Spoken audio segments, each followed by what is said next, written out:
कोई ऐसा इंसान है जो उनको नहीं जानता है। उन्होंने 5-5 लाख रुपए के कई अवार्ड ठुकरा दिए और आज भी वो बिना मोबाइल फोन और बिना इंटरनेट और बिना टेलीफोन के मुजफ्फरपुर के गांव में रहते हैं। उनकी लिखी अंग्रेजी की कम से कम 2 दर्जन किताबें हैं जो दिल्ली यूनिवर्सिटी और जेएनयू के छात्रों को पढ़ाई जाती है। 2 दर्जन अंग्रेजी की किताबें हैं। सोच लें कितना बड़ा इंटेलेक्चुअल रहा होगा। अमेरिका का राइटर, अमेरिका की एक पत्रिका अमेरिका से प्रकाशित होती है, उसमें देश के दुनिया के चुनिंदा लेखकों का आलेख प्रकाशित होता है। उसमें इनका आलेख नियमित प्रकाशित होता है। तमाम लोग जानते, हम आप नहीं जानते, जानना भी नहीं चाहते।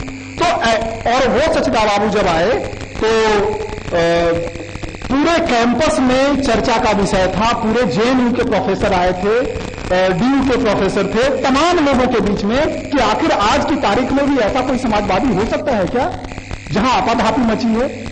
गांधी के बारे में सुनते थे कि गांधी को इंग्लैंड से वायसराय ने बुलाया था कि आपको सूट बूट में आना होगा, तो गांधी ने ऑफर ठुकरा दिया था कि जरूरत आपको है, यदि मंजूर है धोती कुर्ता तो ठीक है, नहीं तो हमें मिलने की कोई दरकार नहीं। तो गांधी जी के बारे में सुनते थे। दूसरा साक्षात दर्शन हुआ सच्चिदानंद सिन्हा के रूप में दूसरे गांधी का।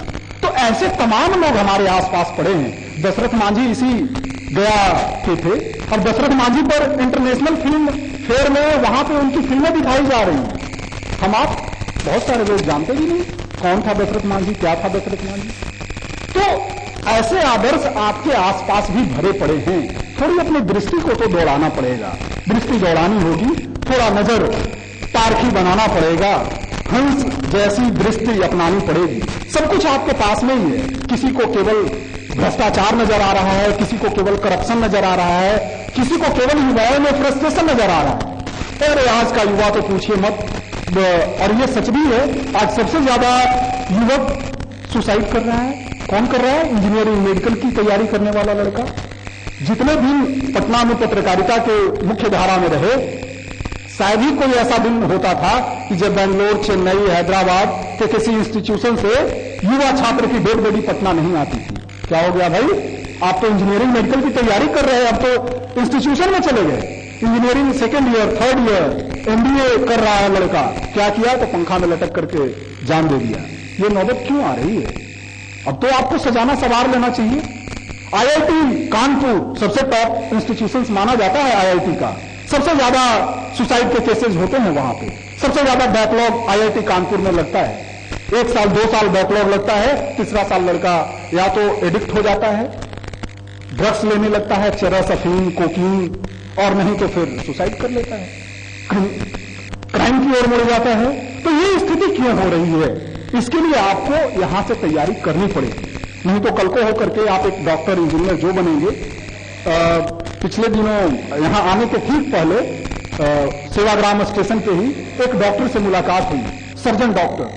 वहीं पे Mahatma Gandhi institute of medical science है, भारत के टॉप 10 मेडिकल इंस्टीट्यूशंस में उसका नाम आता है।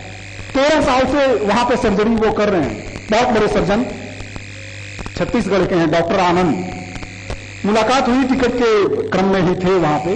तो डॉक्टर आनंद ने समय काटने के लिए एक दूसरे से बातचीत चल रही थी। तो जब डॉक्टर आनंद से बातें हुई, एक सर्जन, कार्डिक सर्जन कहता है क्या कि जब भी कोई सर्जरी की नौबत आती है, एक बार उस परमात्मा को याद करके ही हाथ लगाते हैं, और जो उसके साथ अटेंडेंट होता है उसको भी यही कहते हैं कि हम तो एक निमित्त मात्र हैं, करना और न करना, जान बचना और बचाना उसके हाथ में है। और वो लगातार वेदों पे रिसर्च कर रहे हैं। वो बहुत पिपासु थे, उनको वेदों की मूल प्रतियां नहीं मिल रही थी, कोई ऐसी जानकारी नहीं मिल रही थी कि कहां से हम इसके बारे में अपने को आपको इन्हांस कर सकते हैं। जब उनको मैंने शांति कुंज की पूरी व्यवस्था के बारे में बताया, एकदम अचंभित थे, एकदम अचंभित थे। शांति कुंज के बारे में बताया, ये बेंगलोर में अपने विवेकानंद योग अनुसंधान केंद्र है, उसके बारे में बताया।